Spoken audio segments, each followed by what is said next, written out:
Hello everyone, welcome to For Nurses Preparation YouTube channel. I am Ritu. Let's start today's anatomy and physiology questions. Question number 1 is, which of the following is the main function of epithelial tissue? निम्न में से epithelial tissue का main function क्या होता है? Options are A storage, B contraction, C nutrition और D protection. Correct option is option number D, that is protection. Similar function यानी समान कार्य करने वाली सेल्स के समूह को टिश्यू कहा जाता है और हमारे शरीर में मुख्यतः 6 प्रकार के टिश्यू पाए जाते हैं. एपिथेलियल टिश्यू का मुख्य कार्य शरीर के सेल की रक्षा यानी प्रोटेक्शन करना होता है. इसके अलावा इस टिश्यू की सेल्स का कार्य secretion, selective absorption, transcellular transportation, sensation आदि भी होता है. Next question is, which of the following protein is most abundantly found in plasma? निम्न में से प्लाज्मा में सर्वाधिक मात्रा में पाई जाने वाली प्रोटीन कौन सी है? Options are A globulin, B albumin, C prothrombin और D none of them. Correct option is option number B, that is albumin.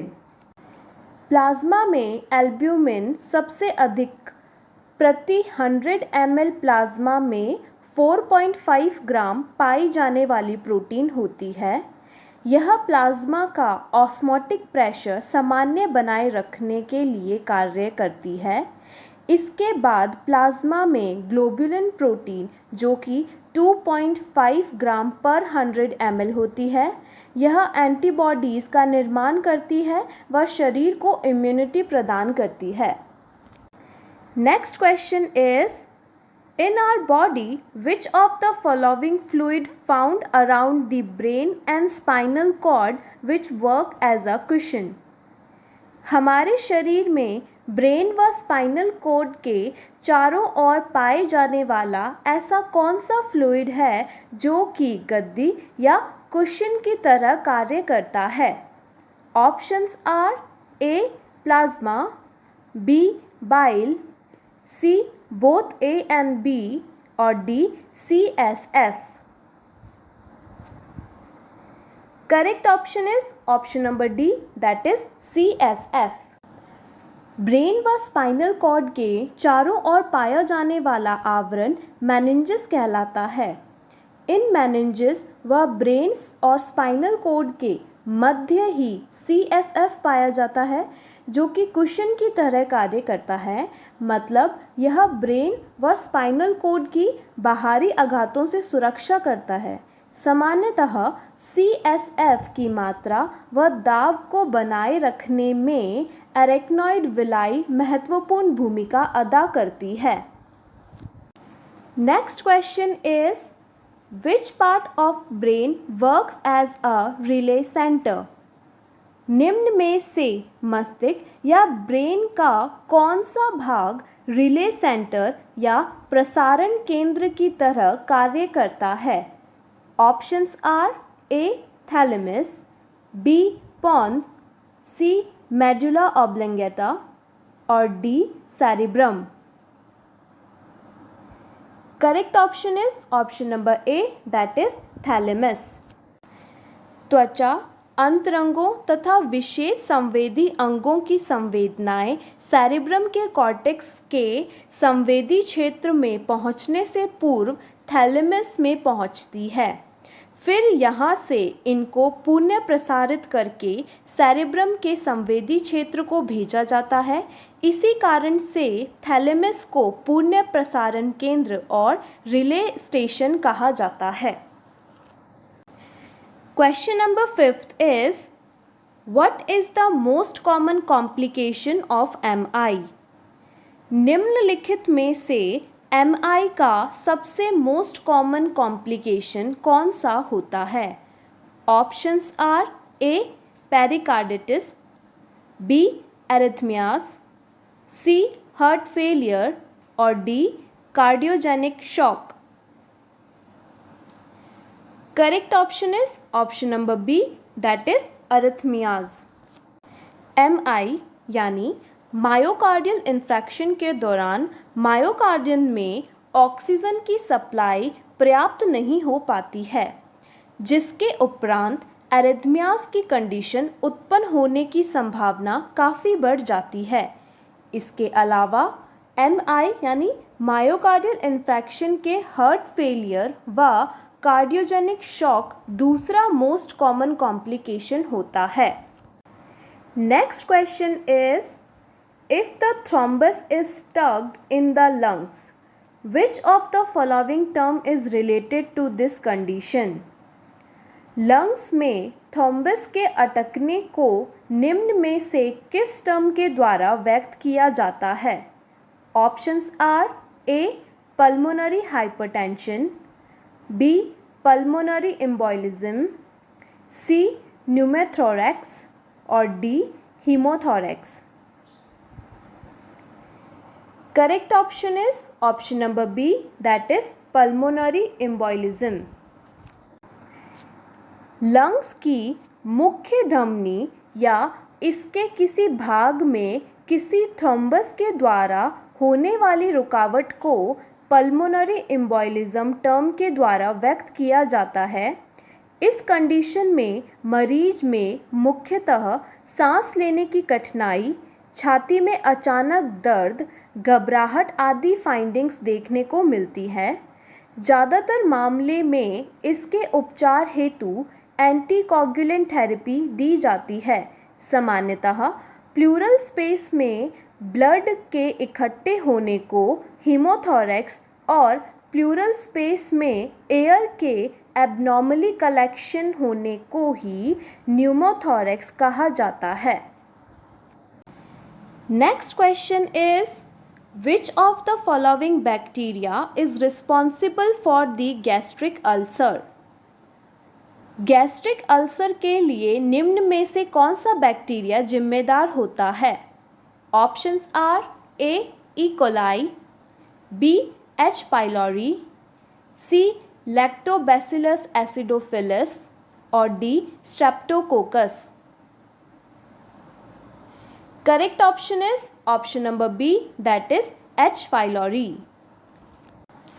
Gastric ulcer समेत अधिकांश स्टमक प्रॉब्लम का मुख्य कारण हेलिकोबैक्टर पाइलोरी होता है। GERD का पूरा नाम यानी GERD का पूरा नाम गैस्ट्रोइसोफेजियल रिफ्लक्स डिजीज़ होता है।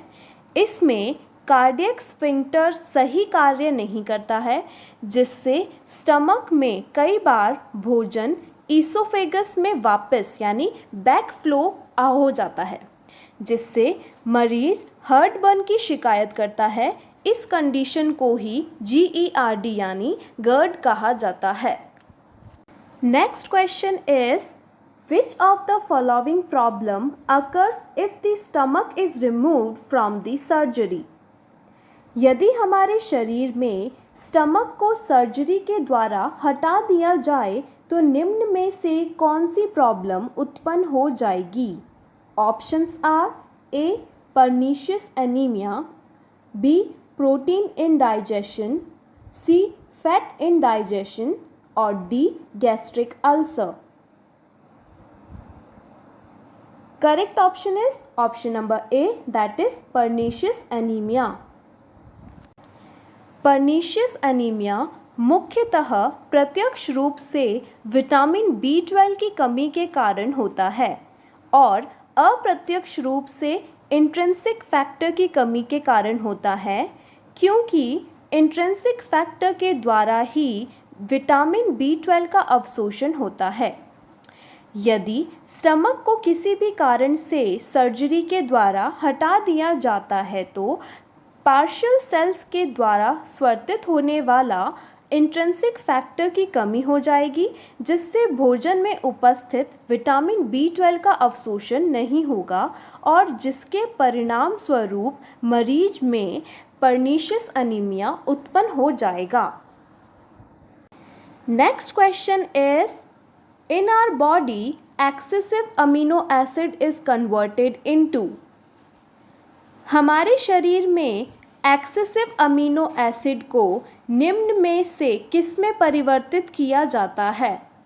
Options are A water, B iron, C urea और D lipid. Correct option is option number C, that is urea. Protein का निर्माण अमीनो एसिड से होता है तथा बॉडी फॉर्मेशन का मुख्य कार्य प्रोटीन ही करता है। सामान्यतः हमारे शरीर में कुल 20 अमीनो एसिड की आवश्यकता होती है। इसकी आपूर्ति होने के बाद शेष अमीनो एसिड को लिवर एंजाइम के द्वारा कीटो एसिड तथा यूरिया में बदल दिया जाता है। यूरिया का निर्माण लिवर में लिवर एंजाइम्स के द्वारा सबसे पहले अमीनो एसिड का डीएमिनेशन होता है, जिससे अमोनिया का निर्माण होता है और यह CO2 से कंबाइन होकर यूरिया में बदल जाता है। Next question is, which of the following organ is responsible for the production of antidiuretic hormone in our body? निम्न में से किस ऑर्गन के द्वारा एंटीडायूरेटिक हार्मोन उत्पन्न किया जाता है? Options are A hypothalamus, B adrenal cortex, C anterior pituitary और D posterior pituitary. Correct option is option number A, that is hypothalamus. ADH यानी एंटी डायूरेटिक हार्मोन के प्रोडक्शन का कार्य हाइपोथैलेमस के द्वारा किया जाता है और स्टोरेज तथा आवश्यकता अनुसार रिलीजिंग का कार्य पोस्टीरियर पिट्यूटरी ग्लैंड के द्वारा किया जाता है। यह हार्मोन शरीर में फ्लूइड बैलेंस को मेंटेन करने का कार्य करता है। यह मुख्यतः किडनी में कलेक्शन डक्ट्स की परमेबिलिटी को कंट्रोल करता है। Next question is, which of the following part of sperm oxidative enzyme is found? निम्न में से स्पर्म में कौन से भाग में ऑक्सीडेटिव एंजाइम पाए जाते हैं? Options are A head, B acrosome, C neck और D middle piece. Correct option is option number D, that is middle piece. Sperm के मुख्यतः 4 भाग होते हैं। पहला हेड, दूसरा नेक, तीसरा मिडल पीस और चौथा है टेल और फ्लैजुलम। हेड वाला भाग एक्रोसोम व न्यूक्लियस से मिलकर बनता है। यह भाग हाइलोरुनिडेज एंजाइम की सहायता से ओवम में प्रवेश करता है। मिडल पीस में मुख्यतः माइटोकॉन्ड्रिया पाए जाते हैं, जिसमें respiratory enzyme that is oxidative enzyme पाए जाते हैं, जो कि स्पर्म मोटिलिटी के लिए ऊर्जा प्रदान करते हैं। Next question is, in human females which of the following uterus is found? Human females में निम्न में से किस प्रकार का यूट्रस पाया जाता है? Options are A simplex uterus, B duplex uterus, C bicornuate uterus और D bipartite uterus. Correct option is option number A, that is simplex uterus. Uterus mainly 4 प्रकार के होते हैं। First is simplex, second is duplex, third is bicornuate और fourth is bipartite. इसमें मुख्य रूप से ह्यूमन फीमेल्स में सिंप्लेक्स यूट्रस पाया जाता है। सामान्यतः अविकसित यूट्रस को इन्फेंटाइल यूट्रस, प्रेग्नेंट यूट्रस को ग्रेविड यूट्रस, हृदय के आकार के यूट्रस को कार्डिफॉर्मिस यूट्रस और बिना सर्विक्स वाले यूट्रस को एकोलिस यूट्रस कहा जाता है। Next question is which of the following bone is known as shin bone? निम्न में से किस बोन को शिन बोन के नाम से जाना जाता है? Options are A tibia, B fibula, C patella और D femur. Correct option is option number A that is tibia. Shin शब्द का अर्थ है पिंडली। हमारे पैर में नीज तथा एंकल के मध्य में पाई जाने वाली सबसे बड़ी हड्डी को मतलब टिबिया को शिन बोन के नाम से जाना जाता है। टिबिया हमारे शरीर की लंबी हड्डियों में से दूसरी सबसे लंबी हड्डी मानी जाती है। पहली सबसे लंबी हड्डी हम फीमर को मानते हैं। इसकी यानी टिबिया की पार्टनर बोन फिबुला होती है।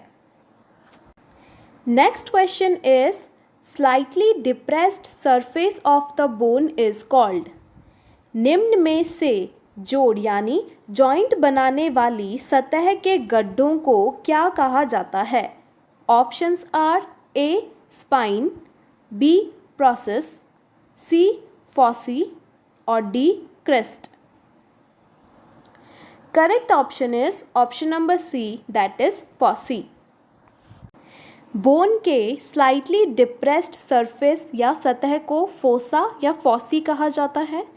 बोन के कांटे के समान शार्प संरचनाएं स्पाइन कहलाती है। इसके अलावा बोन के ऊपर उठी हुई लंबी खुरदुरी संकरी संरचनाएं क्रेस्ट कहलाती हैं और पेशी को बोन से जोड़ने के लिए बोन का खुरदुरा उभार प्रोसेस कहलाता है।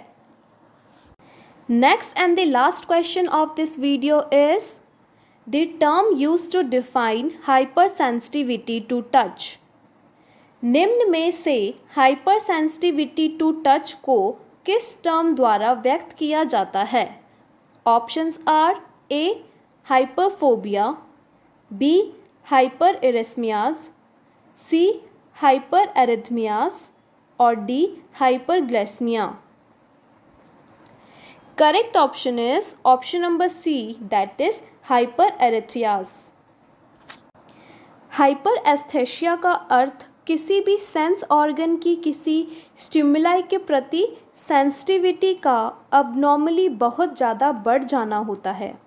यदि स्किन में यह टच के प्रति होता है तो इसे टैक्टाइल हाइपरएस्थेशिया तथा यदि यह स्मेल के प्रति नोज़ में होता है तो ऑल्फैक्टरी हाइपरएस्थेशिया और यदि यह साउंड के प्रति ईयर में होती है तो ऑडिटरी हाइपरएस्थेशिया कहा जाता है। Thank you for watching this entire video. I hope you all like this video. If you want me to make any particular question related video, you can comment down below. Thank you for watching. If you like it, hit the like button, share and subscribe to our YouTube channel. Thank you.